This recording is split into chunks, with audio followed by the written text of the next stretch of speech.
There we go. We'll do a nice opener here with some good semi-cubic pieces of wombat shit. Anyway, hi, this is Tony. Welcome to another episode of Crime Pays, but Botany doesn't. I'm coming to you from Cradle Mountain in Central Tasmania. It just, so you don't think I'm blowing smoke up your ass. So just get a nice picture of where we are, okay? No one likes to be lied to. There's not really much true wilderness left. I mean, in the southwest part of the state, there certainly is, but I'm not gonna bullshit you. Anyway, we're up here. We're at an elevation of about, I don't know, maybe a little bit below 3,000 feet.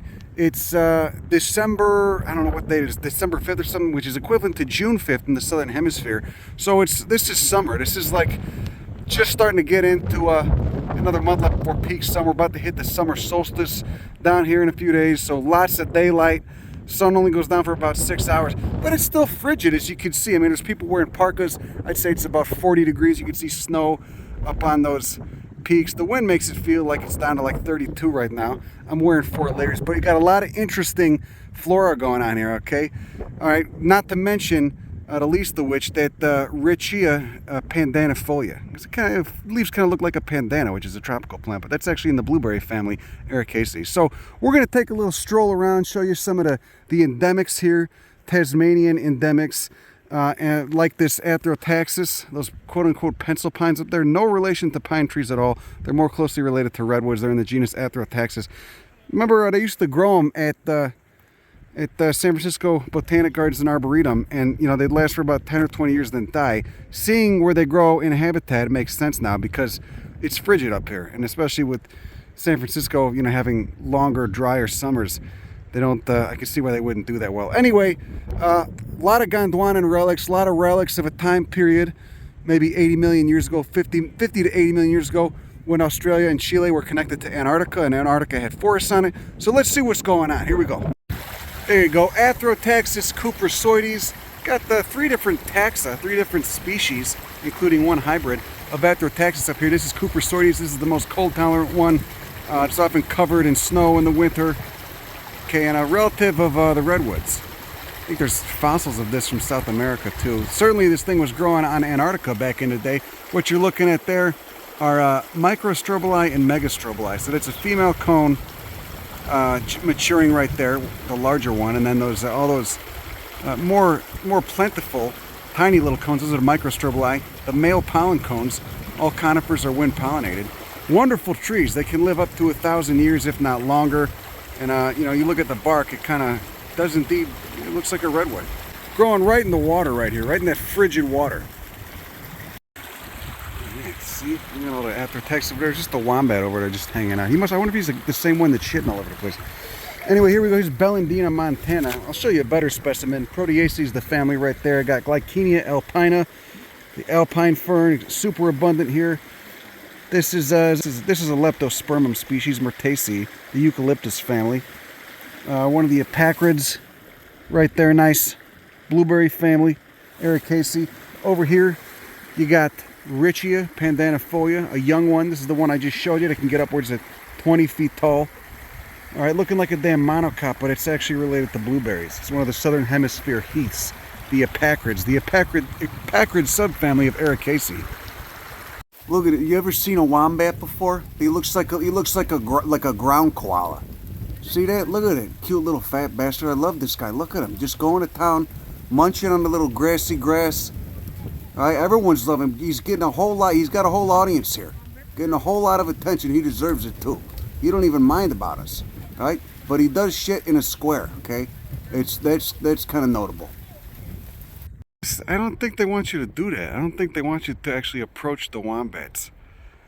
I really don't think they want you to approach. There you go. Step away from the wombat, miss. Ooh, the nice gargling brook. Is it gargling? Anyway, here's a species of Proteaceae, Orites revolutus. As you can see, the leaves are revolute. They're kind of curled under like that. Look at that golden, that russety golden indumentum on the underside of those leaves. And then there's the flowers. All right, a series of flowers looking like little rods before the tepals, those valvate tepals, unfurl to reveal the pollen presenter. 4 valvate tepals. Remember, the morphology of the Protea family: 4 valvate tepals and a central pollen presenter that presents pollen first and then later becomes pistillate, becomes receptive. See multiple. See, it just looks like multiple little golden rads poking out, and then you got the new foliage coming out right there, forming a nice little bush for the wombats to hide in. All right, wombat cruising ground right here. Okay, this guy right here, this sessile little blue bastard, this is known as sky lily. This is Herpolirion novi-zelandii. Pronounce it however you want. Known from higher elevations in Victoria, New South Wales, New Zealand, and here Tasmania. Aloe family, Athrotaxis. How about that? Oh look, same family as Athrotaxis. They got Diselma archeri here, with those drooping pendant distal ends of those branches, those drooping pendant growing ends of those branches. All right, it's not that big right now, but they can get upwards of like 6 feet tall. They look just like a juniper, but they have a very quote-unquote primitive looking reproductive structure. It's literally just a naked seed embedded in some of those green foliage scales. All this stuff on the ground, this spreading stuff, that's all Glycinia alpina, that fern. You got button grass, gymnocinus right there. Bunch of different lichens, cladias and cladonias. Look at that coral lichen too. Look at that. That's a nice one. Look at that. A nice money shot of that. You could put that on like that's prettier than a lot of hotel art, I'll tell you that. It's kind of a shitty thing to say. I didn't mean it like that. Anyway, Herbertia procumbens is this guy right here. All right, you're not going to know the genus Herbertia unless you spent any time in the Southern Hemisphere. It's a very species-rich genus in Australia, New Caledonia. I think they got some in New Zealand. You can see this one. You know, some of them are trees. This one is just a prostrate creeping one. You got some restios too. All right, elegant, kind of like an elegant. Well, they're not a grass at all, but they're in Poales. The restios are another Southern Hemisphere Gondwanan affinity to plant. Plants are dioecious. This one's a female. You can see those upright facing flowers with the bracts, and these are the leaves. Just these little bracts. They're mostly just stem photosynthesizers. Some of them, you know, in South Africa get upwards of 15 feet tall. Largest ones I've seen here are like 3 feet tall. Most are very small. Restianaceae is an incredible family, though. Look at this guy. That's how those flowers, that Richea. The bird's got to go in there and rip those opercula off. The bird's got to go in there and rip those opercula off. See that? What's he doing over there? He's ripping the flower buds off.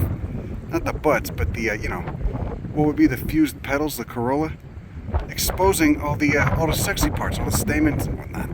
This is hilarious. This weather sucks so bad. Summer solstice in like 2 weeks, and it's fucking 38 degrees with high winds, and we're barely at 3,000 feet. Anyway, here's a really cool species of Alocacerina.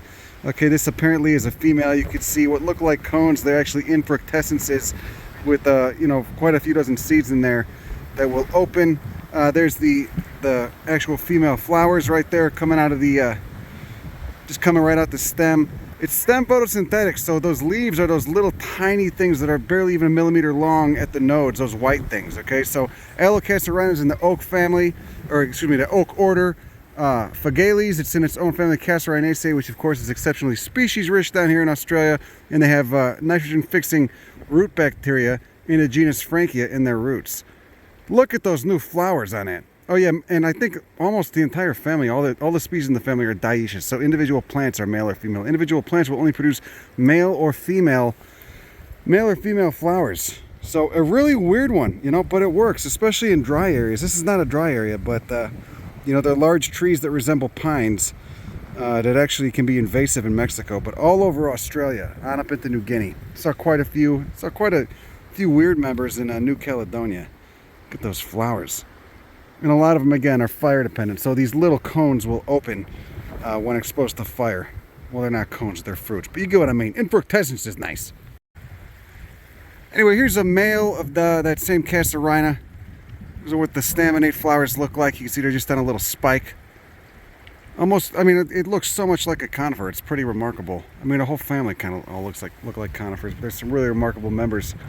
All right, and you got to give it to them because they're doing nitrogen fixation. They're really ecological dominant tree here. Got your Diselma archeri looking just like a juniper, but of course not having berries. They've instead got those really cool gymnosperm, like poster child of gymnosperm fruit. Literally just a naked seed in some bracts. And then leptospermum is another dominant tree here.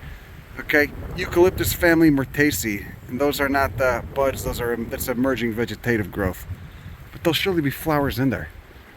See, there's another. See, they do the same thing as the Alocasia. They keep woody fruits that only dehiss upon exposure to fire or being cut off from the parent tree.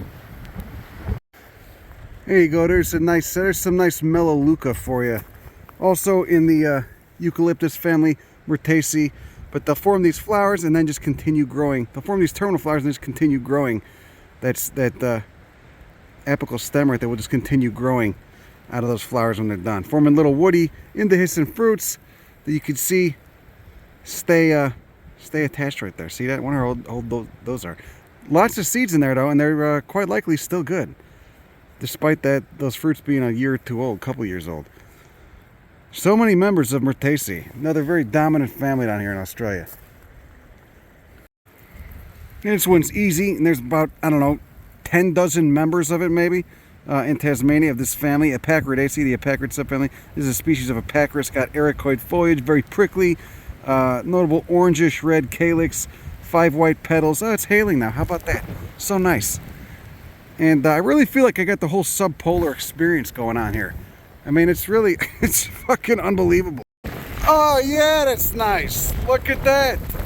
I'm getting hail sprayed in my face. It's got the feeling of sand. And it's next to a chilly lake. Oh God. Here's a member of Richea, Boronia, another very species-rich genus in all of Australia. So of course they got one in Tasmania. Boronia citriodora. Very pleasant smelling foliage in the citrus family, and crush those leaves up, they smell great. Got the nice like alpine back there. God damn, it doesn't get much taller than I don't know, a foot or two. Anyway, so of course we got to talk about the presence of fire, as you can see from these burnt button grass roots. The button grass, of course, forms this kind of almost caudiciform, root down here, like just a bunch. So it comes back really easily after fire. So these are somewhat fire-prone heathlands. I mean, not up at this elevation. That's the problem. There was actually a problem because a lot of Athrotaxis got burned in a place where it's not supposed to burn. You know, but especially at lower elevations, fires happen, and that's why there's a lot of eucalypt. Look at that giant ass bumblebee. Look at that guy. Going for the Epacris. What the hell species is that? Look at it. He's just going in there, going right to town. Got pollen all over his ass, all over his legs. I bet he packs a mean sting too. You know, I've been stung by those xylocopas in the deserts of North America. You know, it hurts. I was just trying to get one out of my house when it floated on. I wasn't messing with it. Yeah, look at that guy. And then now, 5 minutes later, the hail has tapered off. The sun is out again. And you got a nice money shot of that mountain, just covered in snow. Guess it doesn't. It's just a dolerite plug. It's a dolerite intrusion. So dolerite is just similar to diabase, which is, you know, chemically equivalent to basalt. But basalt's an extrusive rock. It comes out as lava. Dolerite tends to be, well, dolerite's always deeper in the ground, tends to intrude older rocks, as it did in the case here. It intruded Permian to Jurassic age sedimentary rocks. And they all eroded, especially when the glaciers were going to town. This whole area was glaciated back in the day. Glaciers carved out a lot of the, what was left of the sedimentary rock and left the dolerite, which is much harder. What is he doing? The attitude on some of these ravens. One of them stole some ramen for me in a parking lot earlier. Just came right up.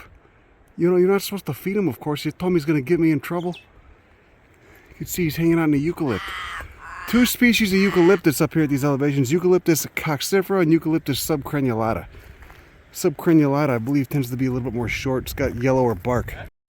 So many of the species we've been seeing at lower elevations are also, of course, growing up here. I don't know how they cope with the intense cold, but Oxylobium ellipticum is one of them. One of them are belioid peas. Incredibly toxic. You can see it's got the leaves come to little acuminate points. You got a bunch of little pea flowers, the banner wings and keel, all arranged together in a single inflorescence. There's many members of this tribe of the pea family and down here, and you know, it can be kind of hard to tell apart. Leaves are in a whorl around the stem though, so that's a good indication. So you could see across the lake they got the visitor center. You could go in a visitor center and you could get yourself thrown out the visitor center. That indeed has happened sometimes. Nice architectural style on this, you know. And it's a big tourist spot. You know, I've had like a line that was packed ass to neck waiting for the bus up there. They don't let you drive, which is kind of good. They got to put you on a shuttle. Look at the glacial scarring on these rocks too. You get quartzite up here, so some of this stuff's been cooked. It's not all dolerite. Hashtag not all dolerite. Can you even hear me? Oh shit, my goddamn hand's about to blow off. Yeah, I mean, like I said, many of the species we're seeing at lower elevations, but the habitat is pretty incredible. I can't even talk anymore. It's so fucking cold. This wind is being really violent and really aggressive. It's time to call it out. Anyway, we got a species of uke right here. Might as well take an up close look at it. Look at those narrow leaves. I believe this is a subcrenulata. I can't fucking tell. Subcrenulata coccifera. It's got very beautiful bark. Oh, I think it is subcrenulata. You can see some yellow there. Again, ukes are so hard without flowers or fruits. But you know, to think that there's a eucalyptus, which you normally think of as a lowland tree, you know, a more lower growing tree, you know, somewhat subtropical, but here it is in this almost alpine environment. We're subalpine right here. Okay, let's talk about Phyllotaxy for a minute, okay? The way that the leaves are arranged on a stem. This is very notable here, right? Nice swirls, nice Fibonacci sequence for these oval leaves. Almost spatulate leaves on that red stem. In the genus Persunia, another member of Proteaceae. No flowers to show you, but the leaves are remarkable enough. What's the adaptive benefit of that, do you think? Oh, look at that. It's an alpine echidna. He's not as dark as the other ones. That's kind of weird. You'd think he'd be darker. See, we spooked him though, so he's just going into his little ball. All right, you know, just showing his spines, okay? You know, didn't Jonathan Richman have a song about the visitor center? Oh no, that was the government center.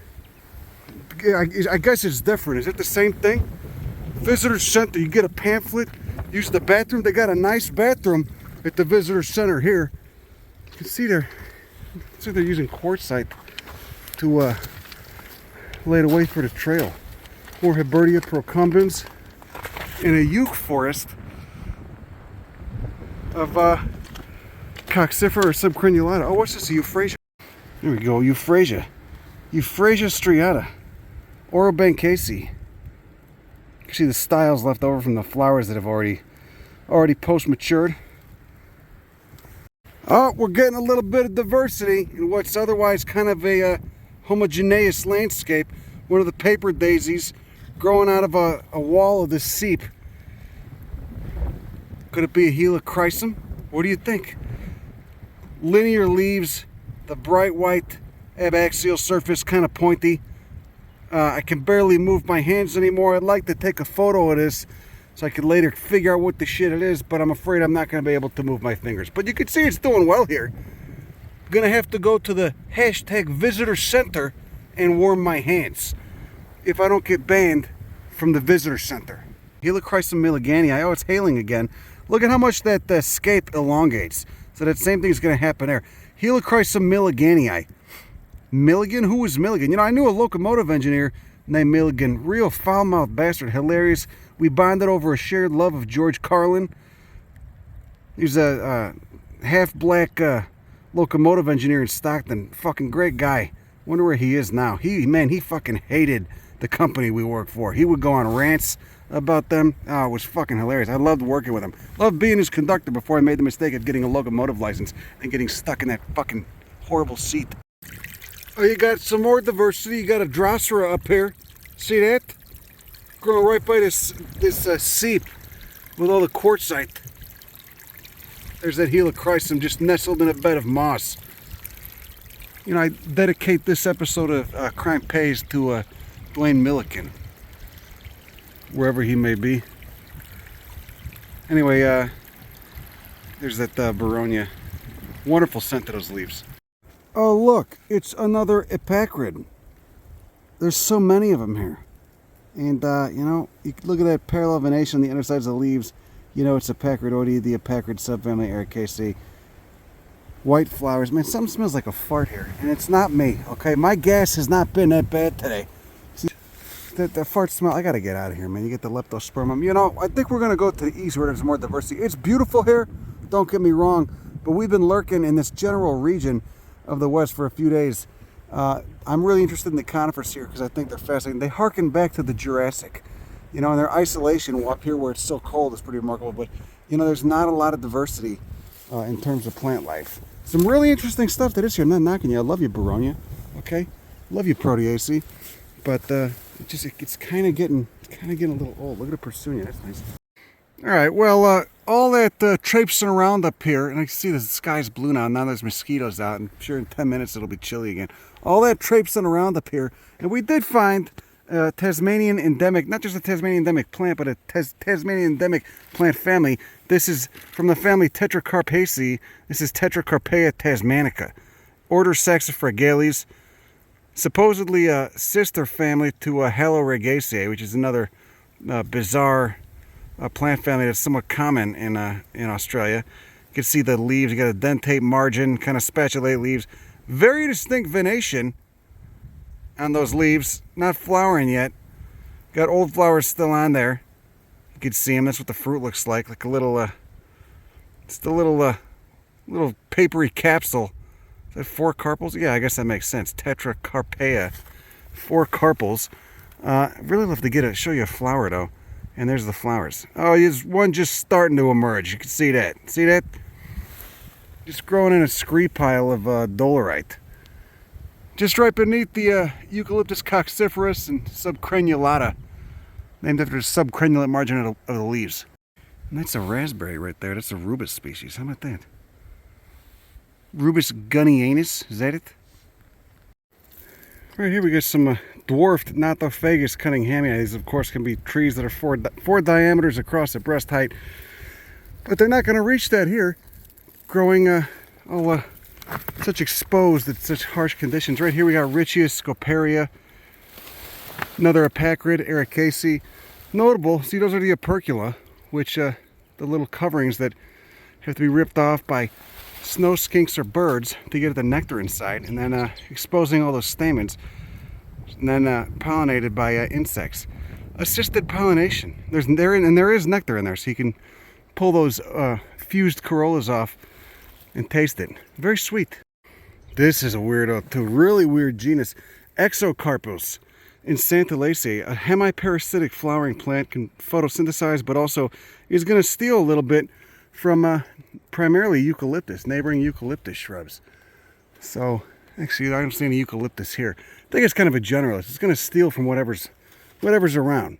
You know, probably not too much to the detriment of whatever the host plant is, but you know, all of Santalaceae is parasitic or hemiparasitic.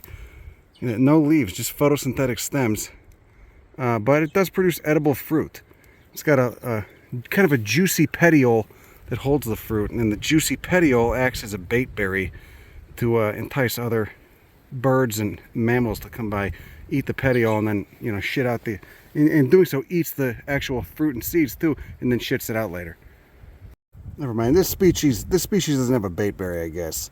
All right, same family as sandalwood, Santalaceae again, but Exocarpus cupressoides, which is a medium-sized tree and so ubiquitous in the eastern portion of the state, definitely has that nice edible bait berry, just a juicy petiole. Okay, nice illustration of a Krummholst, a dwarfed and exposed plant community here. You got your Springalia, got your Pursunia, got your Exocarpos, got a Richea over there.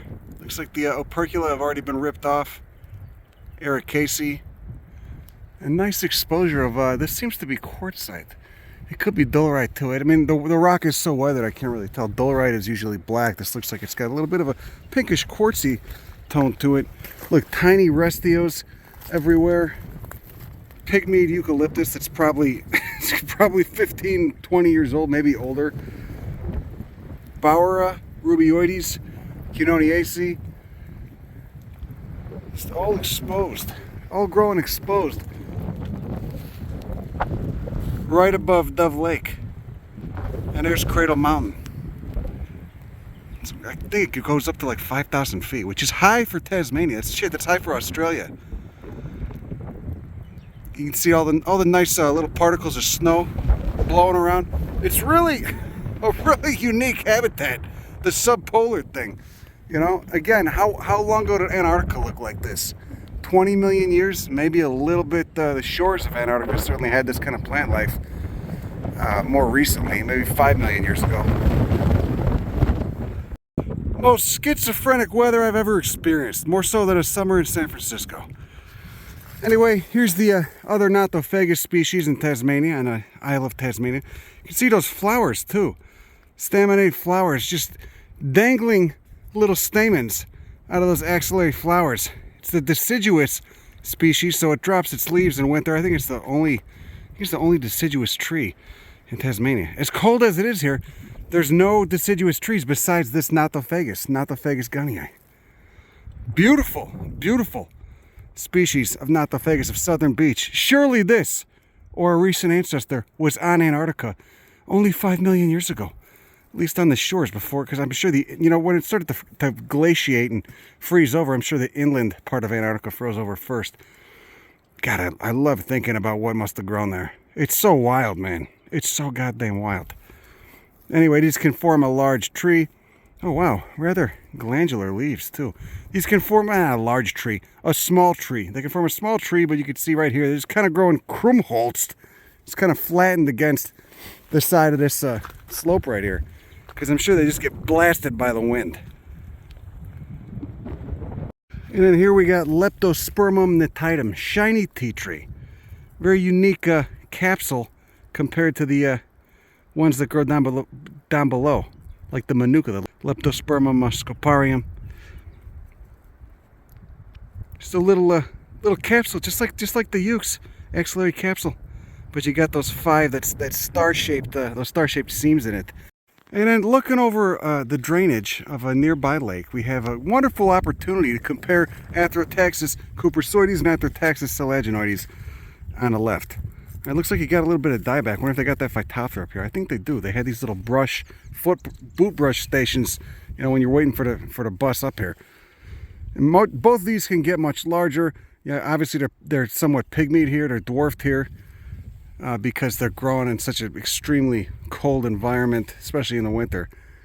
But both can live extremely long too. Selaginoides is funny. I had a friend that would grow this in the Bay Area, California, and they were just so prone to dying, probably from just not getting watered. And you know, you get like a warm day in summer in Oakland or something, they just die back. I understand why now. These things, seeing where these things grow. Selaginoides grows a little bit lower elevation too, or it can, and they can form, you know, relatively large trees, forests of them. You look at all the dieback. Huh, wonder what's going on. And then here's cupressoides, the pencil pine. King Billy pine and pencil pine. I guess King Billy was some Aboriginal king. Look at that, beautiful cones, beautiful female cones on that selaginoides, that Athrotaxis selaginoides. But again, all this dieback, I can't, you know. And then of course there's the microstrobili, the male cones, the staminate cone. Well, not staminate. Fuck, why do I keep saying that? So used to talking about angiosperms these days. See, look how good they get, somewhat large at the base. Not sure what the record is for largest tree. But I guess you're not going to find it here. It's growing in a swampy, boggy woodland. Oh, there's a decent size. That's about 2 foot diameter breast height. But this is kind of the upper limit for their elevation. Cupressoides does much better at the higher elevations. Gnothophagus gunnii and Athrotaxis. Yeah, look at that. How long would this thing germinate? It's got to be 1,000 years old, probably. It's got to grow so slow up here, too. Just creating a thick, rich duff. I don't see any recruitment either. How does one germinate in this kind of environment anyway? Look at that. Look at the base of that. Just covered in all kinds of mosses and, oh my God. Such wet forests. Got Richea, of course, Scoparia. Oh, here's a little one. How old is this? See, the foliage is a little bit different when young. Look at that bright white abaxial stomata. Actually, it's not abaxial. It's adaxial. the adaxial side of that foliage leaf, that needle. And of course we got an orchid blooming. One of the caladinas. See those 4 tepals? There's a labellum and a dorsal tepal. I guess these would actually, these are different enough they'd be petals and sepals, so a dorsal sepal. And a fuzzy stem, of course a tuber in the ground. And then epic and notable conifer right here. Epic and notable podocarp. This is Microcachrys tetragona. You got the, let's see, what are these? Yeah, look at that. All juicy. All juicy and crazy to think how this thing gets wind pollinated when it's basically a ground hugger. This is another plant that was notable. I was sniffing on 15 years ago just for how evolutionarily weird it is. And one of these high elevation members of Podocarpaceae, which itself is just such a weird family, primarily southern hemisphere. You get a few members on the north side of the equator, like Podocarpus matude in Mexico. But this guy just hugs the ground. How old is that? Probably grows incredibly slowly. Probably, you know, a few hundred years old. Definitely a weird plant. In a weird habitat. Okay, there we go. There's a nice illustration. Nice conspicuous megastrobilus. A nice illustration of a nice conspicuous megastrobilus. That's why they call it the strawberry pine. You can see it's still just naked seeds. With podocarps tend to have that arrow on them. It looks like these actually have the arrow. There's one maturing on the right too. That thing's trying to get dispersed, trying to get eaten. They're edible to humans too, but you know, I'm not out here trying to put everything in my mouth. What a weird little plant. Was this growing on Antarctica back in the day? I would assume, probably. Just barely could. Yeah, you can kind of see it. So these are the microstrobili. Not much differentiation. Hard to kind of tell them apart. All right, got to just compare the size of those cone scales. How voluptuous those bracts are. So this is a male plant. That other one's a female plant. Just growing here with the fucking eucalyptus and the, God, such a weird environment. Oh, that's nice. That's nice over there. Look at that. This little Tasmanian alpine rainbow. Oh, the eucalyptus trunk's sticking up. There you go. Nice comparison. Male cones. Microstrobili on the left, mega on the right. You can see the mega, there's the bracts. And the megastrobili, the bracts are just much more open. Such a subtle difference. But I guess, you know, I guess so important too. They're dioecious plants. So those are all developing megastrobili. You could see such a simple form of plant reproduction too. See those scales just open, waiting to get dusted with pollen. And then, you know, and then they mature. Look at that. Just decussate scales too. Really simple. Really quote unquote simple. Phyllotaxy, really quote unquote simple reproductive structures. God, so bizarre. It's such a weird plant and it's so cool. The strawberry pine. Because everything was a pine to the Europeans back then. I don't know. It's no relation to pines. Pines are a much younger lineage. This family evolved in the Jurassic, if not earlier. Nice oxalobium, huh? Ellipticum, one of the poison peas. Look at that. A subalpine acacia. Look at that with those phyllodes. Not true leaves, just photosynthetic stems. Flowers are done. And, you know, it's hailing on us now, so I guess that kind of ends the video. We're going to miss the last shuttle down. What the hell? What the fuck, man? Acacia. Normally associated with deserts. Here it's growing, you know, in an ice storm. Anyway, that's all I got for you today. Have a good rest of your afternoon, evening, morning, whatever shit. Go fuck yourself. Bye.